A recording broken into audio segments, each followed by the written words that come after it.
the door closed to keep what little heat we have in here. Basically, is none. Keep the mosquitoes out. Yeah. So welcome East Broad Top Railroad. My name is Ray. I'm going to be your tour guide. Has anybody ever been here before? So you guys want to be the tour guide, and I'll have to watch. It's been 4 months since I gave a tour, so just bear with me. So a few safety things before we get started. We are a working railroad, so we will be around moving equipment. Today it's pretty busy. There's other stuff going on. We'll be crossing tracks a few times. Other than one exception right out here, once we cross the tracks, I please ask if we go clean over the tracks. Don't ever stop and stand on the tracks or in the tracks. We will be near some open pits today. Good rule of thumb is if you're closer than me, you're too close. I'll let you know once we get near the open pits. If anybody needs anything for any reason, if something happens, you need to leave the tour, please come see me first. So that way, if you need help with something, I can get that for you. But please just don't wander off. So make sure everybody's around. Don't want anybody get in trouble for not being somewhere you're not supposed to be. And last thing, we are a large group. If we could all stick together and not linger behind, because if someone lingers behind, I have to wait for you. We all have to wait. We're limited to an hour, and everyone wants you to see as much as you can see. So with that, we're going to go ahead and get started. So the East Broad Top was actually chartered in 1856. And the reason the railroad was actually chartered, there were some businessmen from Philadelphia who was in the Robertsdale area and discovered there's coal in Robertsdale. Of course, well, I'm thinking there should be 4 people I need to gather a ticket from. Almost forgot, because every year they change things on us. The only ones I need tickets is if you have the tour only. If you're in Philadelphia in the Robertsdale area, discovered there's coal. Of course, being businessmen, thought if we can get the coal out of here, we can make money. Back at the time, you had the Rock Hill Iron Furnace, which is right over here. If you do ride the trolleys later today, once you go right past our car barn, look to the right, you can see some of the remainders of the iron furnace. At the time, they were burning charcoal. Figured if they could get them to switch over to coal, that actually produces a better quality of iron and actually can up their production. And you also have the brick factories in Mount Union. Anybody ever hear Mount Union called the brick capital of the world? Yeah. So you know what they made? Fire bricks. Fire bricks. Basically for higher blast furnaces. And specifically for what kind of furnaces? An iron blast furnace. Well, a little bit farther, you get. What's the next step beyond iron? What happened? What came in about? Steel. Steel. So they made actually what's called silica brick. Silica brick's most common is used in steel furnaces. So you'll see as we go along, everything that made the railroad money eventually becomes its demise. So with that, they start looking at the railroad. A few delays come along. One major delay being the Civil War. So once the Civil War ends, they start looking at the railroad again. And they start trying to get funding together. So they start looking at a new technology for the time period. It was called narrow gauge railroad. Does anybody know what narrow gauge railroad actually is? Yes, sir. What's narrow gauge railroad? The distance between the rails is less than 4 feet, 8.5 inches. Wonderful. It's always a trick question, and very few people know that. So standard gauge railroad, once the federal government standardized railroad, which like Norfolk Southern out here, Pennsylvania Railroad at the time, they come up with 4 feet, 8.5 inches as their route distance. So anything narrower than that is narrow gauge railroad. There are many gauges of narrow gauge. Right here, we are actually 3-foot narrow gauge, which is your most common narrow gauge. So with that, everything's cheaper to build. All your equipment's smaller, your rail bed's smaller. Everything's just a lot cheaper to build, so better funding. So with that, in 1872, they start building the railroad in Mount Union. By 1873, they make it here to Rock Hill. And by 1874, they make it over the coal fields in Robertsdale. So everything's going good for the railroad. The iron furnace actually switches over to coal into coke. Ups their production. Now they're producing about over 100 tons of iron a day. They're supplying the brick factories in Mount Union. Plus they also did other commodities and passenger service too. But the main purpose for the railroad was coal. The main money maker was coal.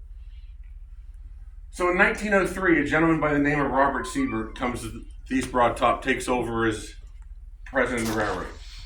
He actually started his career at the Pennsylvania Railroad, actually came to East Broad Top for a short time, works his way out west through the railroads, makes his money, returns back to the East Broad Top.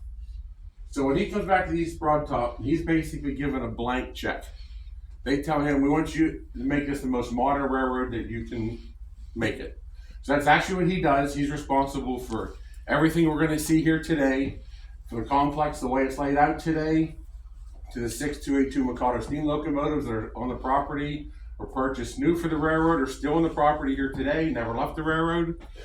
And so basically everything you're gonna see today is all because of the 10 years that he was here once he came back, 1903.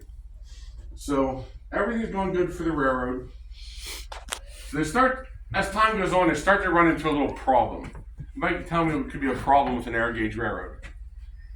Interface with the major lines. Yes, so we have 33 miles of main line. I'm 3-foot narrow gauge. I get out to the Pennsylvania Railroad. They're standard gauge. I can't go any farther. So you've got to offload commodities. Everything's got to be transferred over to standard gauge railroad. And that's where, as fast as narrow gauge came into existence in the United States, narrow gauge goes out of existence in the United States, especially here in the East Coast, because they weren't able to adapt and overcome that issue. If they were a viable railroad, it was worth it to the standard gauge railroad, Pennsylvania Railroad at the time. Usually what would happen is they would purchase you, make it they could afford to make a standard gauge railroad, you'd be a branch off their line. Most narrow gauges couldn't afford to do that. If you weren't viable enough for them, you just basically limped along until you finally, we can't stay afloat anymore, you close your doors. Well, East Broad Top was actually able to overcome and adapt to the situation. So that's where a logging company by the name of McKelvey Brothers Logging comes into play for the railroad. McKelvey Brothers Logging logged back to Shea Gap. They would bring their logs in on narrow gauge flat cars, running to Mountain Union. So in Mountain Union, they had to offload the logs on the standard gauge cars. So they built a gantry crane in Mountain Union. The gantry crane was called the timber transfer. So with the timber transfer, they could actually take a whole load of logs, one shot, grab the whole load of logs, pick it up, and set it back down onto a standard gauge car. Just the picture I have up, this is actually the entrance to mine number 5 over in Robertsdale. So we're gonna skip through a few here and find the gantry crane. Need to put our pictures in order. Okay, so there's the timber transfer. I'll try to walk around so everybody can see. So they're picking up a whole load of logs and can put them onto standard gauge car in one load. So as time goes on, after they log the mountain, McKelvey Brothers Logging, they don't move on, they actually go out of business. So at some point, this gantry crane's just sitting there doing nothing.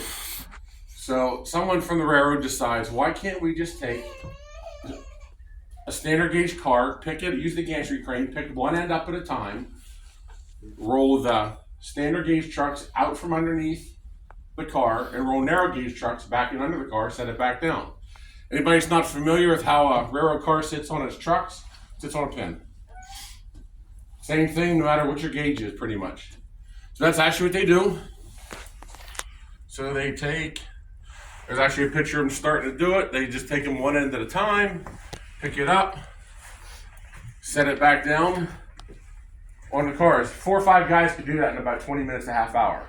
Before they started doing this, when they had to offload stuff, you would bring box cars, say, into a freight office like this. You'd have one standard gauge on one side, maybe 2 narrow gauge on the other, and you'd have to offload back or forth whichever direction. That'd take 4 or 5 hours, and that cost the railroad money. So that's what you had to overcome, and by doing this, they were able to adapt and overcome that. So with that, now they actually found in the records, they were actually bringing about 50 or so cars, standard gauge cars, down the East Broad Top line a month. They would run them right behind the locomotive. They'd only run 2 or 3, that way they could just keep an eye on them. So they were doing that, and then out to Shea Gap Branch, there's a little town called Neelington down here, and I'm sure everybody's familiar with the Pennsylvania Turnpike. So everything that built this section of the Pennsylvania Turnpike all came through the East Broad Top. Neelington's about 4.5 miles off the Pennsylvania Turnpike.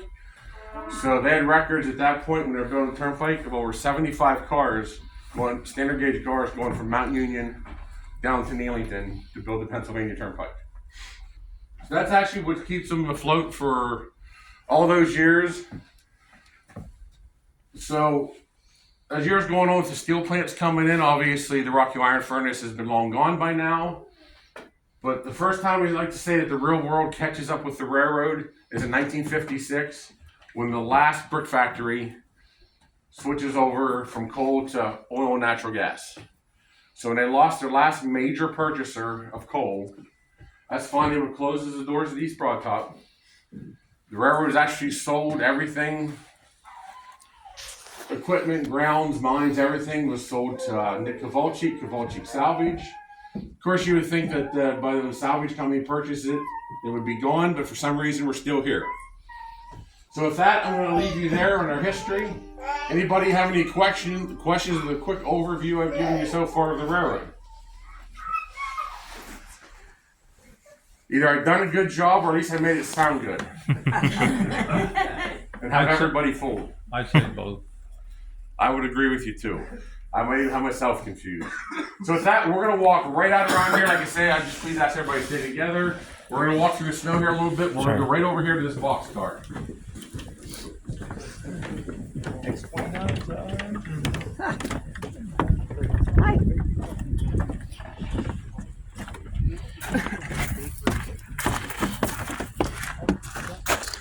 Unfortunately, we're gonna walk through a little bit of snow here.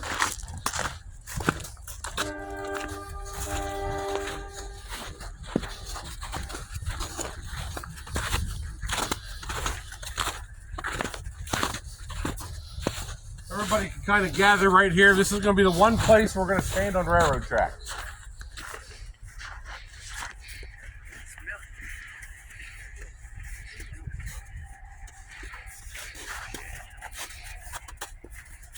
Just sort of squeeze in right here.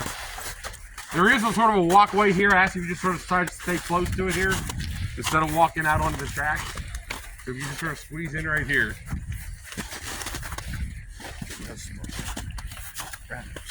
Yeah. It's dead. Guys can move up here because here's actually the walkway. If you can stay up on here, please.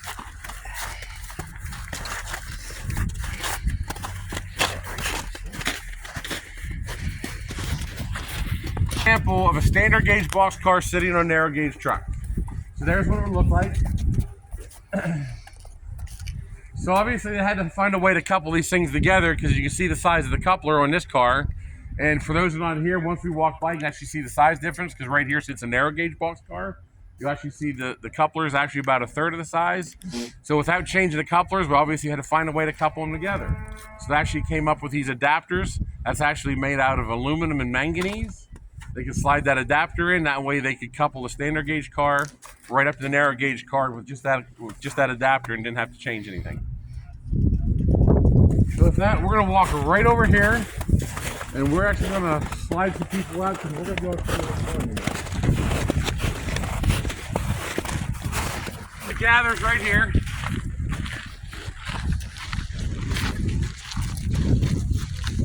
This wasn't here 60 years. No, this is actually just revealed last year. Yeah. We will talk about this shortly. Very nice. Well, I'm responsible for everything you see here today. And you know, once he did this in the early 1900s, nothing has actually changed since then either. So to give you a layout of the yard, we're going to start right here with this building. So you start off with the brake shop, the electrical shop, the pattern shop, the foundry. Behind that you have the machine shop, you have the boiler shop, you have the heavy engine shop, you have the car shop, you have the wood shop out back. The red building right there is actually the blacksmith shop. The stone house and storehouses, we'll talk about those once we get over there. Come on around here, you sort of see it, the brick building there is actually the paint shop. We'll talk about the paint shop. So the paint shop is actually the third paint shop on the property. I'm sure you can imagine what happens with early day paints and wooden structures, what happens to them. So after you burn a couple down, we decided we're going to build it out of brick. Turntable's right there. We'll be over there. We'll talk about the turntable once we get over there. And we'll talk about the roundhouse once we get inside the roundhouse. The little offshoot on this side of the roundhouse is actually a bus garage. So to keep up with passenger traffic, the railroad actually started the Pioneer Trails Bus Company. So you could take a bus from here to Altoona, Hagerstown, Maryland, State College and back. Today there are no more buses here on the property. That's actually used as today's modern day machine shop for the restoration of the steam locomotives. And the last building on the property is 1906, so the station across the street. You got your tickets at the ticket window. You got your tickets today. That also served as the town post office until it moved across the street. And if you're anybody of importance in the railroad, your office was in the second floor of that structure. So, talk about some of the rail cars real quick. You see the steel hopper cars here. So East Broad Top's the only 3-foot narrow gauge ever do steel hopper cars. Every other 3-foot narrow gauge in the United States always do hopper cars. That's what the railroad did. East Broad Top did when they first started the hopper cars. In 1913 and 14, they start looking at upgrading their fleet. So they go to the Presto Car Company, purchased their first 10 hopper cars. They were a 2-bay hopper car. They came here on the property. They liked them. They did okay. They were a little top heavy. So when they went to purchase some more, they asked if they could make them a 3-bay hopper car. So they got those. The center of gravity was a lot lower. They worked out very well. They really liked them. So now they start looking at to purchase more. They say, we got the most modern machine shop anybody can have in the United States sitting right here on the property. Why can't we reverse engineer them and build them right here? So that's exactly what they did. They went on to build over 275 steel hopper cars right here on the property. All the railroad's flat cars, box cars, the 2 cabooses, and the 1 tank car the railroad had, they were never purchased. They were all bought here. They were all built right here on the property. So as I'm talking, you'll see it coming along. Here's the M1. Sort of just take a look as it comes by. We're going to talk about it later, and it won't be in here to describe it. So as I'm talking, just sort of take a good glance as it goes by. So I left you 1956 when the railroad was sold to the Kovalchick family. But yet sat here. So 4 years goes by, 1960 comes along, and the twin boroughs of Rock Hill and Overzonia are having their bicentennial. And like I say, nothing's happened with the railroad. It's sat here, it's all grown up. So the organizers of the bicentennial contact Nick Kovalchick, that's Nick and his wife right there, and asked if they could push a steam locomotive out along the road just for the celebration. So why, this is why we're here. This is why the town's here. This is our heritage. Like I say, take a good look at that. That's actually 1927 dual gas locomotive car. It was unrestored other than a new roof put on a few years ago. And obviously it's still runs today.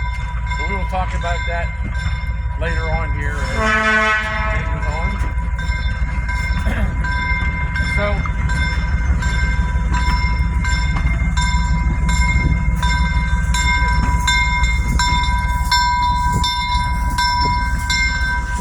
Nick Kovalchick, being the guy he is, he says, I'll do you one better.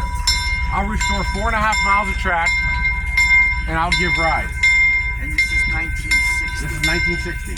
4 years after railroad closes, it says here, nothing's happened to the railroad, nothing's been trapped. So he restores 4.5 miles of track, gives rides. He didn't realize it was going to happen. Thousands of people show up. He makes Time magazine in 1960. So, of course, being a businessman, he's like, well, maybe I can make money doing this. Tourism Railroad is new in the area. Stroudsburg is just a few years old at the time. It's Weeksy down south. It's just starting out. So that's actually what he does. He runs the Tourism Railroad from 1960 to 1956. Or yeah, I'm sorry. Wow, I'm going backwards. It's been 4 months since I gave a tour. I tried to give these from 1960 to 2011. He actually runs as a tourist railroad, and that's when the second time that the real world catches back up to the railroad. Of course, at the time, the cost of operation is going, getting a lot more expensive. Steam regulations are getting a lot stricter. Being owned under the family, of course, everything's, he's for profit, so he's got to make all his money out of tourism. So with that, at the end of the 2011 season, he opts. Of course, it's Nick at the time. Joe has since passed away. Things backwards. Nick has since passed away. It's his son Joe. Opts to close down the railroad at the end of the 2011 operating season, and the railroad sits dormant. So 2020, a group of pretty influential railroaders, business people get together, and they form what's called the East Broad Top Foundation. After they form the foundation, they approach Joe Kovalchick with an offer to purchase the railroad. They come to an agreement. The foundation purchased the railroad. That's Joe Kovalchick now. It took 3 years to refurbish for 16, which is I hear moving behind us. And then on February 2nd of 2023, 16 steamed under its owned power for the first time since 1956. 16 never operated during the tourist era. And when they started looking at all the locomotives are pretty well wore out.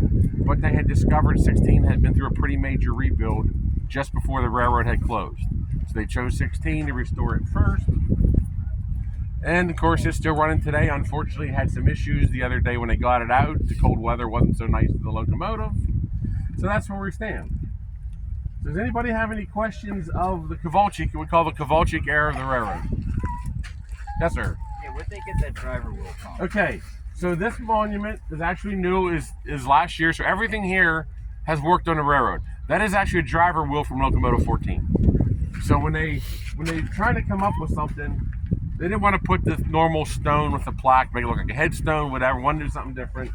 Someone from the foundation or the railroad come up with this, because I guess Joe's office has all stuff hanging from the East Broadtop Railroad all within his office and back to his business in Indiana, PA. So they thought this would be fitting because everything here actually worked on the railroad. Like I said, that is a driver wheel off of Locomotive 14, and I can tell you the family is thrilled with that. They love it. There are questions before we move on? We're actually going to walk right around here again and head over to the turntable. That's where the steam locomotive would back under to fill the tender.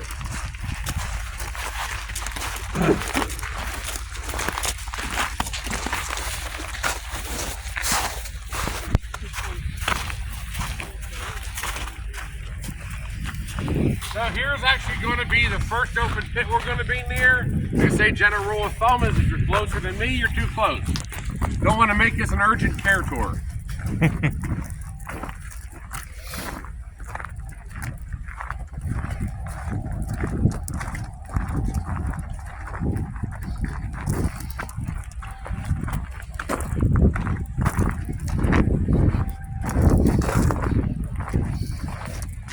So if I can have everybody sort of try to catch up to me, please. So the turntable is actually the third turntable on the property. So when you're upgrading your equipment, they find out the hard way, you have to upgrade all of your equipment. So after they crush a turntable underneath a steam locomotive, you got to pick it back up out of there. We decided we're going to upgrade our turntable. So the turntable is actually purchased secondhand from the New York Central. There's actually a standard gauge turntable cut down for the needs here, so it's definitely plenty strong enough for what we need here. Originally when it came in, it was actually operated by an air motor.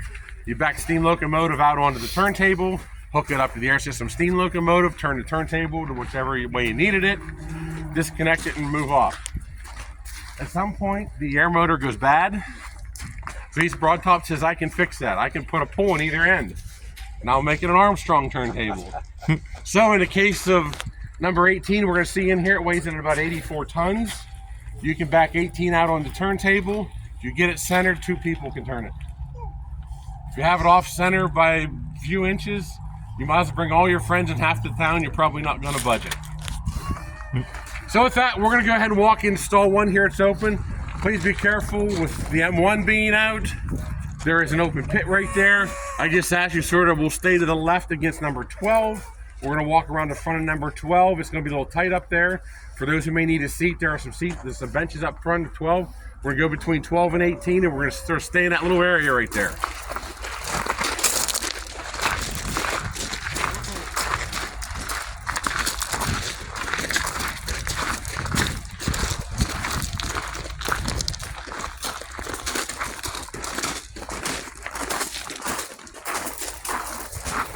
Please just watch. I just asked you stay over against number 12 here. Just go right up around the front of 12 and don't go past the stay between 12 and 18 right there. Just stay over to the side. I know, it's tough. It gets dark in here. Yeah. Yes.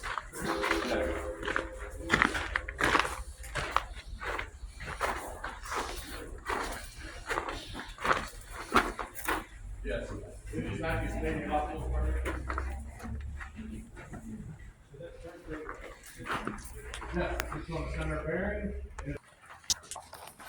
So when the roundhouse was originally built, it was a 4-stall roundhouse.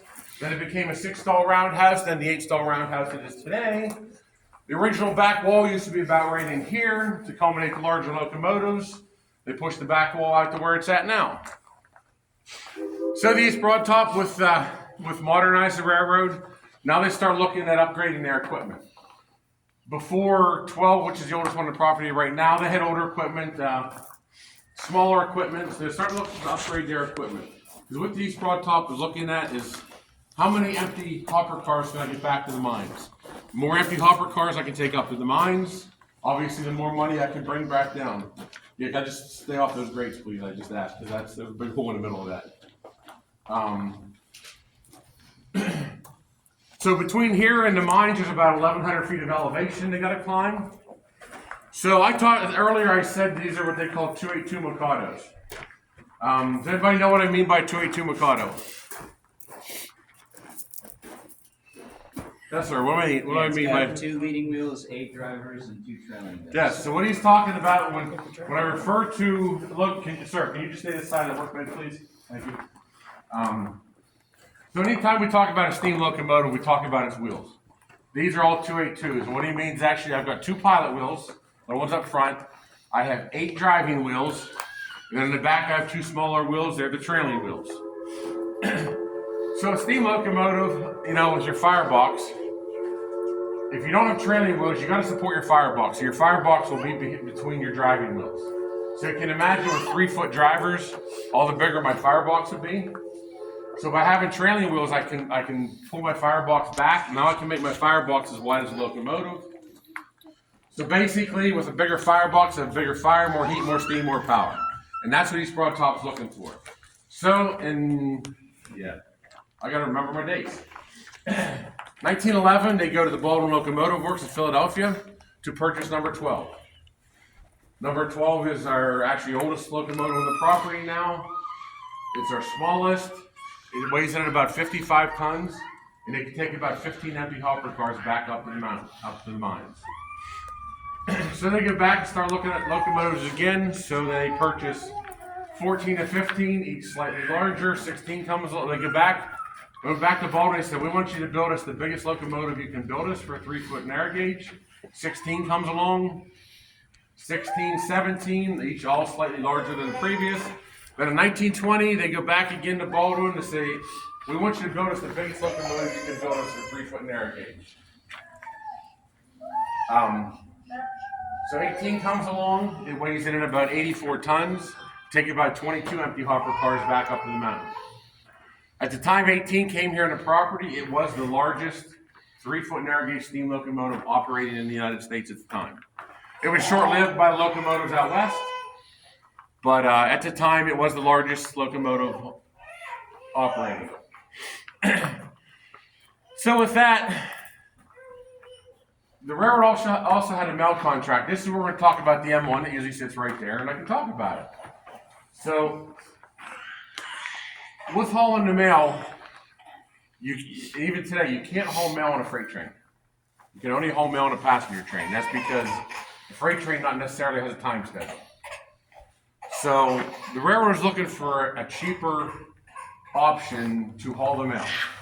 Because to fire up a steam locomotive, if you don't need a lot of freight, it's sort of expensive these days.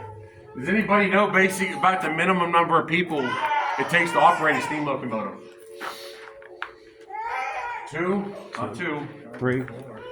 3? We're getting close. 4. We're getting close. 6. 6? Nope. Any guesses? How many? How many? 5. Good guess. So that's basically the minimum. So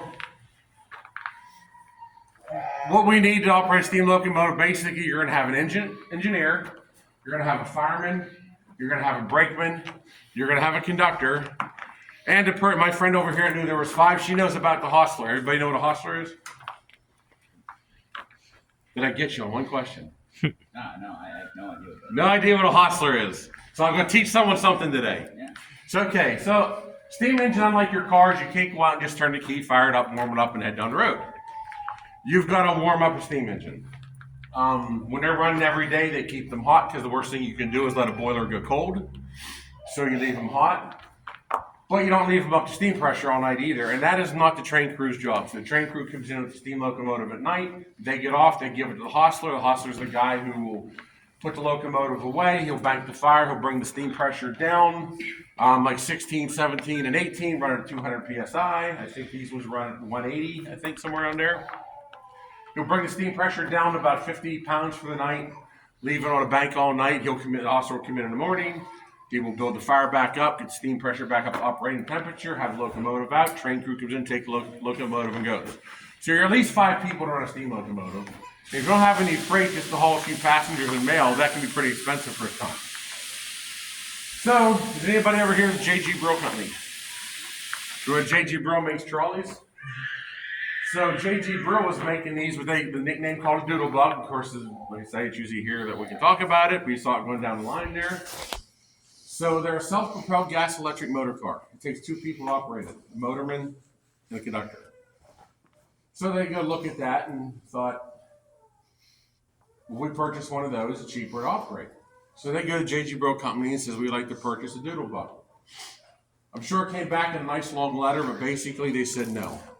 They were not going to retool their line to build one 3-foot narrow gauge Doodlebug. So with the persistence of East Broad Top, they come to an agreement between East Broad Top, J.G. Brill Company, and the Westinghouse Company. J.G. Brill provides the motor, the electric generator, the motor, the body, and the blueprints.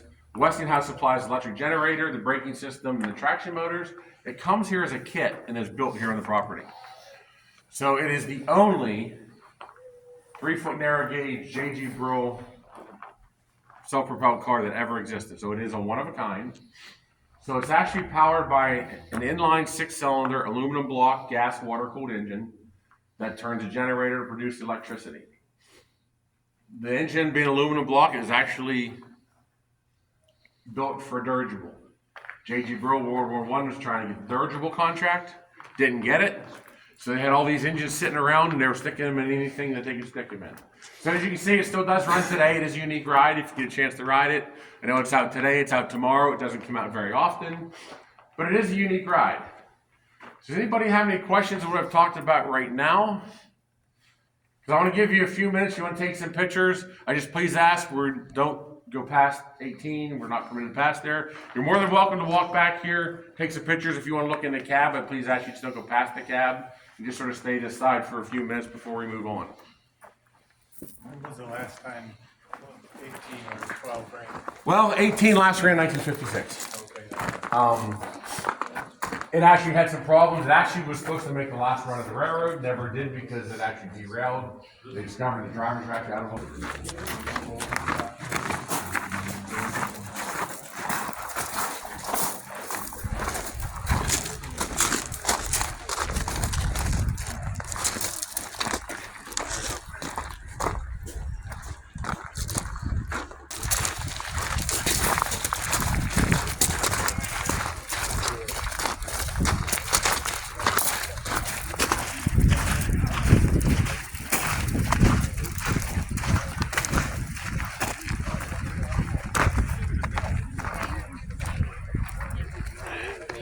Guys, can you just keep up, please?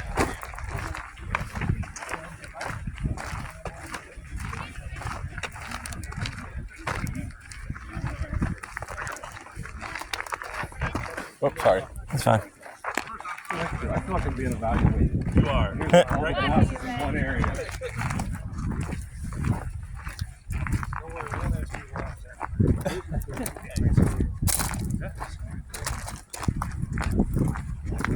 Everyone's scattered. So I'll put you on the spot then, right? How you doing, man? Evaluate all the bosses are in one area. Hi, Brad. So if everybody could just gather right in here in front of the stone house.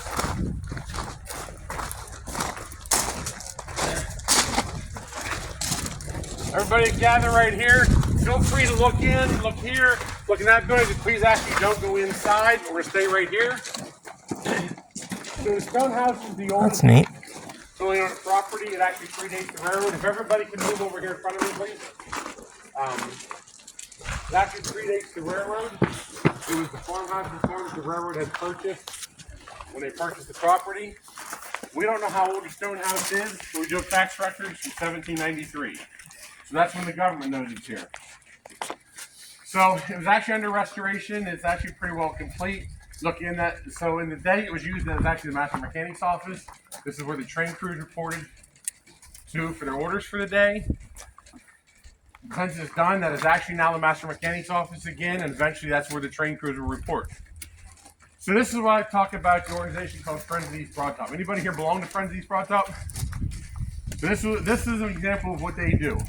So the Friends of the East Broad Top is a non-profit organization that works hand in hand with the railroad and helping restore and keep things operating on the railroad.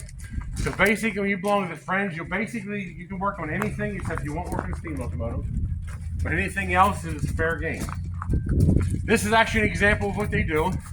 So they're sort of taken away. We used to have a nice before and after photo. See the storehouse the way it is now. You sort of see the shape that one was in, but that was a good one. This one here, this window right here in front of me, it actually made a good door. It was sunk so far in the ground you had to duck to go through that window.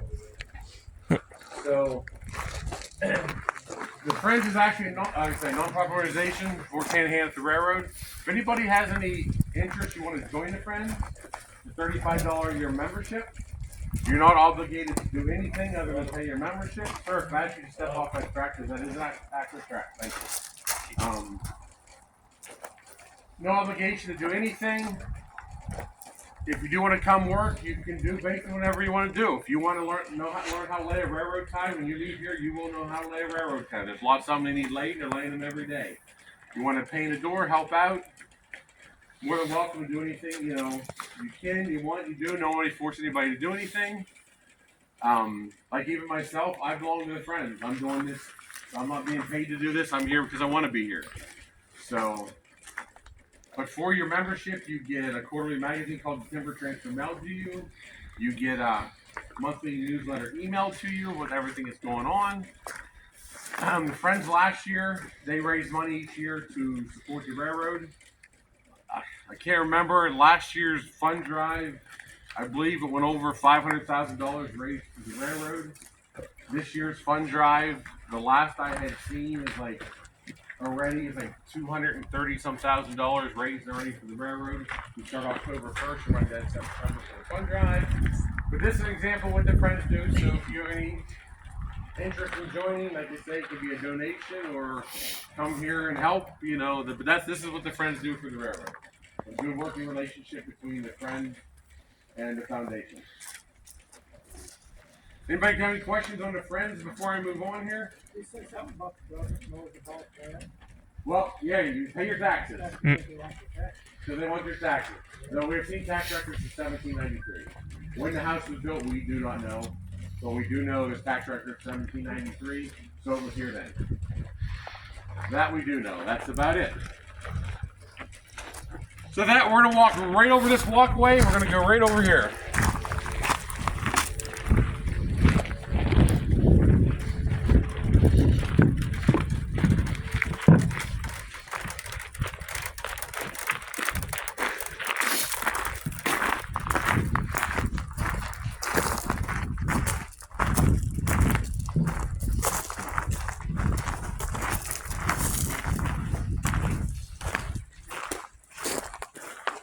We'll just stop right here a second.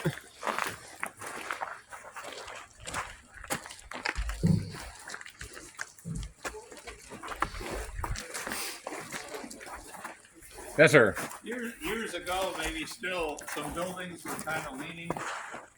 Have they been? Once you step here a little forward, you'll see that some of them are still leaning. Okay. They're working on them. There's different projects. You move forward here, we'll see them even before we leave. We're gonna walk through here, but that's why this is what you didn't know you come to see. Is anybody familiar with what I mean by a belt-driven machine shop that runs a line shaft in above it? Yep. For those who don't, you're gonna know here very soon. But for those who do, this is the largest belt-driven machine shop in the United States that anybody knows of. It's actually designated by the Smithsonian as an incomparable and most complete national treasure.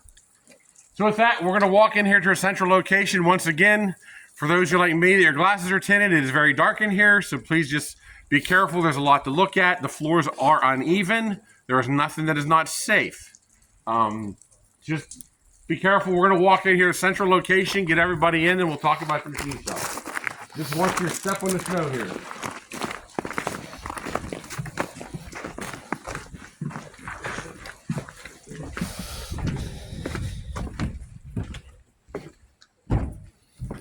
Oh, hell yeah. So if everybody can just gather right here in this little section.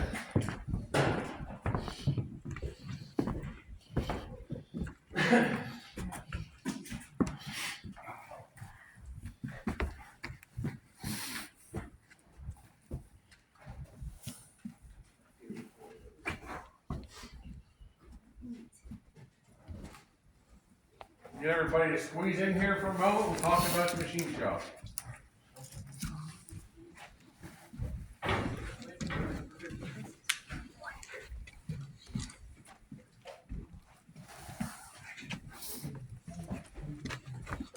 So get everybody in here. Yep, there's a bench right there. What's the last time it was used? I don't know when the last time the Kovalchicks did use it in the early 60s, I do know. So I don't know how long they used it after that. So welcome to Machine Shop. Like I say, this is the largest belt-driven machine shop in the United States. So to give you an idea how big the machine shop actually is with its line shaft, this is the machine shop here. The line shaft obviously is in this part. If you go down that wing, that's actually the boiler shop. The line shaft is down the boiler shop. The car barn's right here behind me. The line shaft's actually in the car barn. That's where the M1 was built. That's all where the cars, the railroad, actually built right back there in the building. The blacksmith shop that we're standing right beside, this metal place we walked across. Line shaft runs a drive shaft. It runs underground. Goes over to the blacksmith shop. Runs a line shaft in the blacksmith shop. Look out these windows. You see that little roof going from this building to that building over to the foundry? There was a belt that ran over there to run the blowers for the foundry. Everything was run by this single piston steam engine right here behind me. So that single piston steam engine run the whole line shaft for the railroad. Also, you'll see along the walls here, it's sort of hard to see, it's dark, but you'll see piping along the walls. That's actually steam heat. So the buildings of the property had steam heat. That was also run by the single piston steam engine behind me. All electricity on the railroad was run by that single piston steam engine. It ran what's called a dynamo back to its double doors to produce all electricity for the railroad. It also ran a water pump and an air compressor back here to provide all the air and water for the railroad. Everything was provided by that single piston steam engine. So if you were the president of the railroad, which is the VFW up in the hill, you lived up there, you also had electricity and steam heat provided by the railroad. The Iron Rail Bed and Breakfast was the superintendent's house. He had electricity and steam heat provided by the railroad. If you lived in the town of Rock Hill, you had electricity provided by the railroad. All provided by that single piston steam engine right there. So when they shut down for the evening, you lost your heat and electricity in the morning. So with that, does everybody know how a line shaft works? For those obviously you don't know, not sure how it works. So when they come in the morning, if your job was the guy who got this ready, they actually would grease all the bearings, everything that needed in the line shaft for the day. So once that was done, they would start the steam engine up. Once the steam engine's up, this whole system runs continuously all day. It would shut down at lunchtime when they went to lunch to be re-oiled and greased again, brought back up when they come back from lunch, and ran the rest of the day. So with that, you had to have a way to turn your machine on and off. So I'm going to demonstrate this machine here that doesn't have a belt on it. So this machine would have had a belt run from that pulley above my head down to this machine. Every machine has what's called an idler wheel. Somewhere in the ceiling, these machines right behind you guys here, you see those long wooden handles that go up to the ceiling. Their idler wheels is up on the ceiling. This one has a handle here. This is its idler wheel. So once the steam engine is fired up for the day, this continually runs all day. So if I want to turn my machine on, I would take my lever, I would slide the belt over. Now it'll start turning this wheel. So when I turn this wheel, you see the machine actually moves. So then when I want to shut my machine off, I take this, I slide my belt back, this wheel stops, goes back to here, my machine shut off. Any reason I need to run my machine in reverse, I have to put an X in the belt. You'll see this machine right here in that lathe. See the exits in that belt up there? The reason that one's there because that machine is actually set in here backwards. So all your machines have to be in line with the steam engine because it can only run a straight direction. So that was actually X to make that machine run forwards. But if I want to run my machine backwards, I have to do that with the belt, put an X in. So I'd take the belt off of this pulley, I'd flip it over, and I would stick it back on this pulley. You have to do that while the line shaft is running. So you can imagine injuries on the railroad. A little tricky activity. Yes, so obviously, yes, there's injuries. You'll see areas like back here. There's some cages around some of the pulleys. There's some cages around pulleys back there. Obviously, a few people backed into things, whatever. There's a few people got hurt. They said there's some reason we need to protect that because too many people get hurt. But in the case here right behind me where there would have been a bell here and there's nothing here, nobody got hurt. Why would I do anything? So back in the day when you worked here, you definitely had an incentive to work smart, work hard, and work safely. Unlike today where you have workman's comp, you get hurt at work, you still get paid. When you worked here, if you didn't work, you didn't get paid. So if something happened to me, I was working here, and I got hurt and I couldn't work, I didn't get paid, I couldn't provide for my family. You definitely had an incentive to work hard, smart, and safely. But with that, the railroad also was a good place to work. And remember, if you got hurt, and you couldn't come back, you trained your replacement. So as a young boy in school, you went to school, learned to read, write. You leave school, 5th, 6th, 7th grade, you come to the railroad work. The railroad's a good place to work. How many of you today get an hour paid lunch by your boss? Anybody? I know I don't. You worked here in the railroad, you got an hour paid lunch back in the early 1900s. So as a young man, you come out of school, I'm going to work, you would come in here on your own, start sweeping floors. Guy saying this machine takes a liking to you, starts teaching you his machine how to run it. Something happens to him. He retires, he moves on, moves up, gets hurt, can't come back. Railroad's not advertising for a job. He's looking at you and saying, there's your job. You just got hired by the railroad. So he definitely had an incentive to work smart, work hard. Anybody have any questions on the machine shop? Quick overview before we move on. Feel free to walk around here, take as many pictures. You are permitted in front of the boilers. I ask you do not go on the other side of the boilers. Even though it's open over there, I ask you don't venture over in the boiler shop, but you can walk around the end of this lathe. You look at the front, that has actually Locomotive 14 sitting there. And you can walk around back here. I don't know, it should be blocked off, but please don't go over into the car barn. Feel free to walk around and ask me any questions. Yes, sir. Yes, it still works. Everything here still works. For the extended floor, they actually run it on an air compressor. Those boilers will never work again. They're actually bathtub low-cost boilers. They actually, there's two of them. Fires and steam for the heat engine. They will never run again. They run it on an air compressor for the extended floor. They don't run a block because obviously air is not good. Run us with lubricant. They run it for demonstration. It can actually go. It's all the compressor can do to keep up. You look at that. I mean, it's all good, but it can keep it turning about a third of the speed. The other machine's definitely sorry. That do work. I know this lathe works. That lathe works. They actually got things running over and everything. They didn't use the planer. Basically, because it can't run fast enough, it actually planed the board. But the general manager said it sounded like an industrial woodpecker. It sounded like a planer because it can't run fast enough. Will they ever use this again? No. The historic value.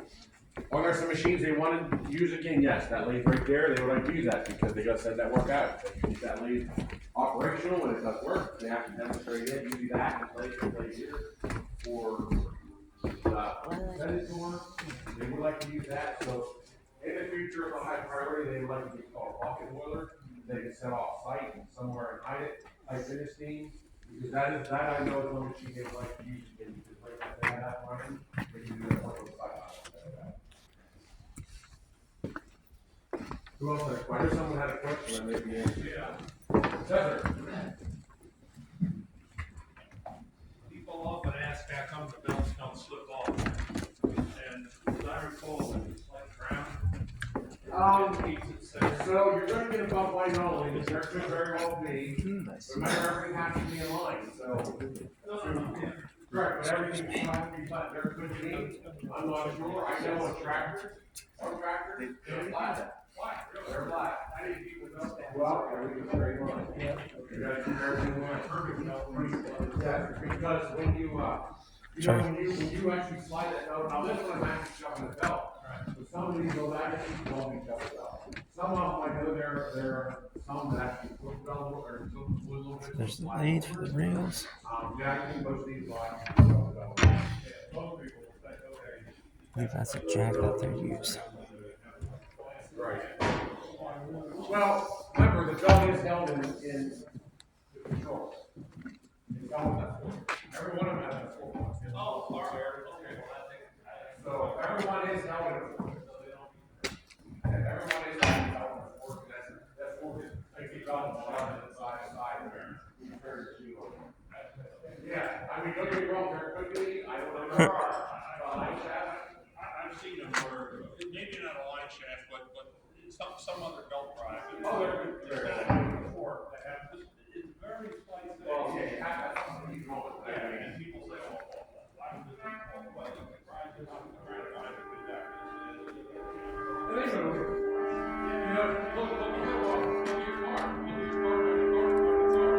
watch the clock. The floor is like that from all the years of wear and tear with all the heavy training wheels and gear on top of it. Does anybody have any questions? Because we're going to have to slide out here very directly.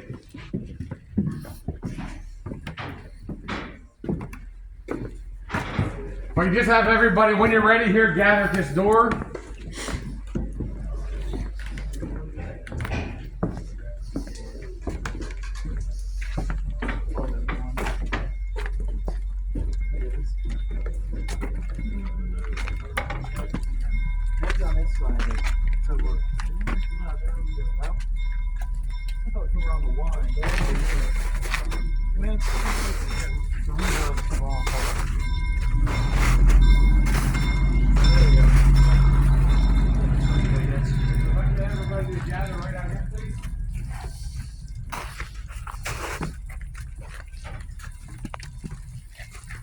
Standard gauge here. Okay, so while we're waiting for everybody to get out of here, no, that's not standard gauge. So we're sort of unique. We have all kinds of gauges. I'm actually, so this is actually narrow gauge. Our 3-foot narrow gauge, these two rails. You see the narrow gauge wheels sitting right here behind you. Okay. What they do, build the door. So, yeah, so the railroad is actually pretty unique. And one thing you didn't notice, you don't see any overhead cranes. So remember, everything was lifted by hand. You will see some block and tackles here. So we took wheels off. Like I say, this is the car barn over here. So with these wheels here, this is actually a storage track for the wheels. So all the machines, right? Did I get everybody out here yet? Yes.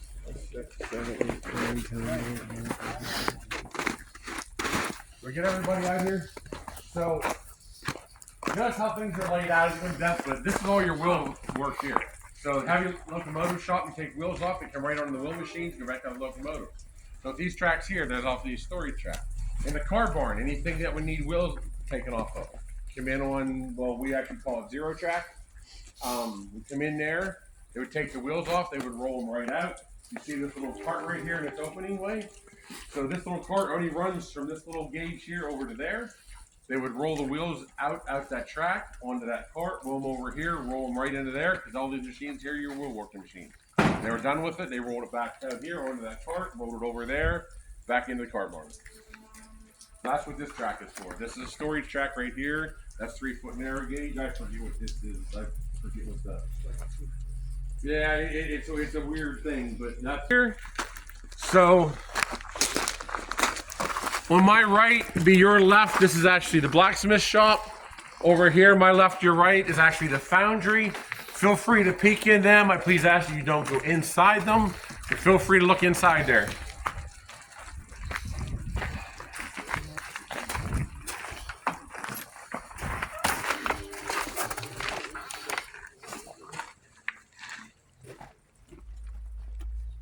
It's like my grandfather's barn.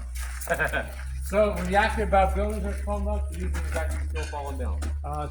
So they're working with time to get the line shaft working. The one end of the shop is actually lowered about 3 feet. Wow. They had to get it back up in line. That's all been raised. They're working the buildings there. This structure here, it looks like there's a stair rail on the bottom. That's how high that building was raised. It was that far sunk in the ground. This is what the friends done. Actually, the building was jacked up. We on the bottom, and of course they put everything back right, and they can look like they did back in the day. So that's what how far that building is being raised. The one over at Tilt, that's what they're going. They're going to get back up. Friends money does this, yes. Ready? money donate to the friends. This is where your money goes. There's nobody from the friends who gets any money. 100% of your money goes back to the railroad. There's not a single friend member that receives a dime. Now, don't get me wrong. The government says we need some money to have an organization. So obviously the friends got to pay taxes and stuff like that. So other than that, all the money 100% is back to the railroad. Cool. Okay, I belong to the friend. I'm not paid for what I'm doing here. I'm here because I want to be here. Anybody have any questions? You can walk up here. Ah, that's not good.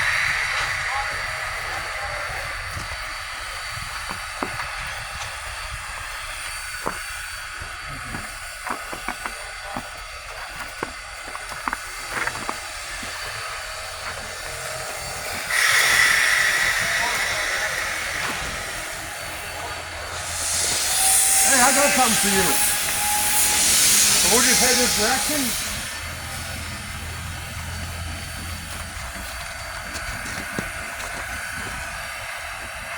This is 16 up around today.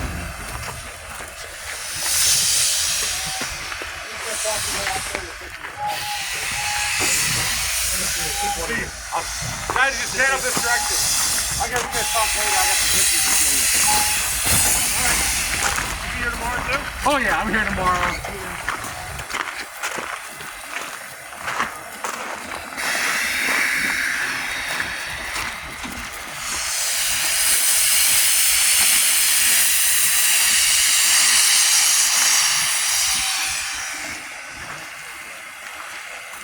What they're actually doing is test runs, so we must have got repaired. We needed to get repaired, but now it's going to go through test runs and inspections.